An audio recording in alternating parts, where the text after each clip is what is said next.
Ramai yang tag aku dekat posting ni minta pandangan aku lah. Pandangan lah, bukan medical consultation. Pasal filler. Mereka tanya aku, pasal apa lah cucuk filler ni dagu boleh jadi panjang. Baik, aku nak explain kesan filler secara general lah. Bukan aku refer pada siapa-siapa. Dekat Kak Wati ke, aku tak judge siapa-siapa. Just nak share je the truth pasal facial filler. Nampak apa doktor ni buat? Tengah tunjuk benda, bawah skin. Yang ni lah antara prosedur remove filler. Persoalan dia, semua jenis filler kena remove macam ni. First, hang kena tahu, filler ni banyak jenis.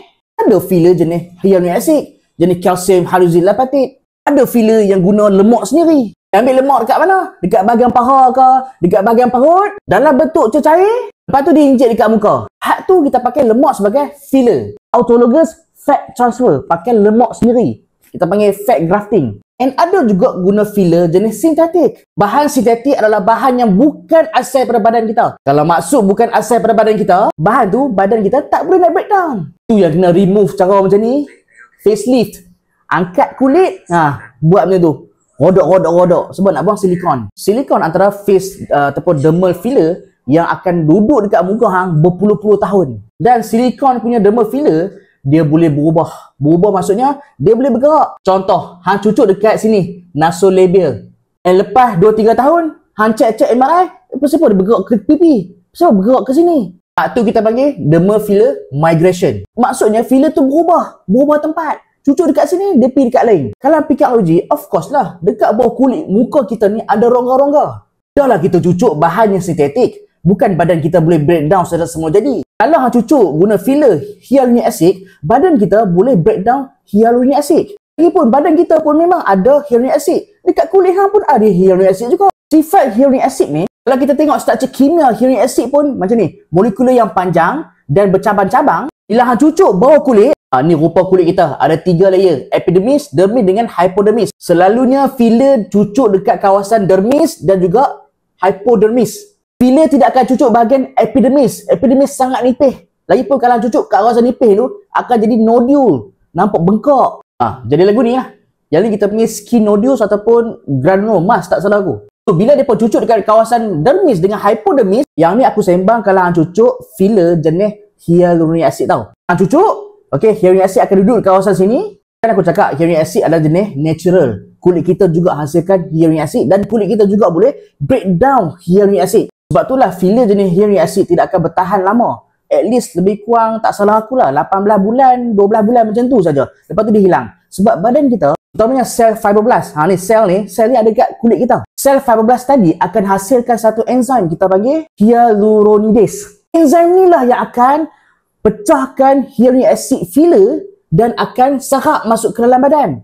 Sebab tu dia bertahan selama 18 bulan saja. Dia lain kalau cucuk silikon. Silikon, badan kita tak boleh disintegrate. Tak boleh breakdown silikon. So, silikon akan duduk dekat muka kita saja. Sebab tu berpuluh-puluh tahun bertahan tu. Yang selalunya, silikon antara yang paling banyak komplikasi. Macam nodules ataupun granulomas. Macam Wati cakap, dagu dia tiba-tiba jadi panjang. Hak tu sebab migration. Silikon tu dia bergerak pergi ke dagu jadi panjang lah. Hak tu tak apa lagi tahu. Kalau sampai melibatkan sel mati, yang ni mungkin komplikasi sebab waktu cucuk tu silikon tiba-tiba dia bagi pecah darah ke, okay? Dia pecahkan salur darah di hidung ke, ataupun dia block pengaliran darah pada tisu hidung, dia akan menyebabkan tisu hidung mati. Jadi lagu ni, apa nak buat? Aku yang cacat selamanya. Silap-silap boleh jadi infection. Satu lagi komplikasi. Pernah jadi tetapi sangat rare, yang mana cucuk filler tu terkena salur darah. Yang mana salur darah tu menghubungkan pada mata dan juga otak. Apa berlaku? Silikon tu adalah bahan yang bukan sengaja jadi. So, secara tidak langsung, dia akan obstruct.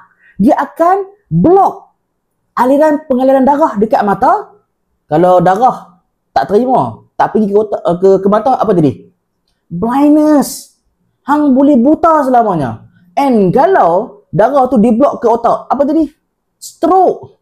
Ingatlah, komplikasi ni walaupun rare, tetapi pernah berlaku. Tapi filler ni paling banyak komplikasi yang paling kerap berlaku adalah migration. Sampai muka jadi herok sebelah. Dia tak ada kita panggil apa? Kita panggil simetri. Muka sebelah dengan sebelah tak sama. Asimetri kita panggil. Yalah tengok. Ni bengkak. Ni kembung sebelah. Ni kecut sebelah. Jadi tak sama. Asimetri. Sebab migration. Regardless apa jenis filler sekalipun. Hyaluronic acid ke, calcium L hydrozil lafatid ke ataupun jenis silikon sekalipun, satu je function filler sebenarnya. Hilangkan garisan-garisan halus, kedut-kedutan, nama pun filler, memenuhi ruang. Tengok macam ni lah. Tengok nasolabial fold dia. Cucuk situ, hilang. Tak nampak. Almost hilang. Tengok redak-redak dekat dagu dia. Cucuk-cucuk, tengok. Hilang. Tapi itulah. Komplikasi tetap komplikasi. Dan ada sebab kenapa Allah haramkan prosedur yang mengubah muka kita secara permanen. Unless kes yang cacat celah sebab accident ke. Yang tu lain cerita. Hak ni hang nampak elok molek, dilahirkan muka serba sempurna. Tapi bila kita cucuk, ubah ciptaan dia, ada komplikasi. Hukum ni bukan aku cakap Ustaz. Lain, maka tak boleh. Walaupun yang buat doktor tu doktor Islam. Masalah doktor tu, dia bukan tahu bab hukum hakam tu. Dia patut kena rujuk mufti. Apa yang difatwakan, boleh atau tidak. Yang dibenarkan hanya benda yang kekal, muka kita kekal, cuma menambahkan seri. Itu dibenarkan. Segar, boleh. Muka kita pucat, jadi tak pucat. Itu boleh. Tapi kalau dia menambah sesuatu yang tidak ada pada asal, ya tak boleh lah. Mengubah lah tu. Kedut itu benda mendatang. Benda mendatang, kita muka macam tu, cuma kedut tu hilang disebabkan kita gunakan kaedah-kaedah pencuci yang elok, kita buat facial, kita jaga dia, kita cocok vitamin C, kedut tu dihilangkan, tak apa, sebab benda tu mendatang. Ini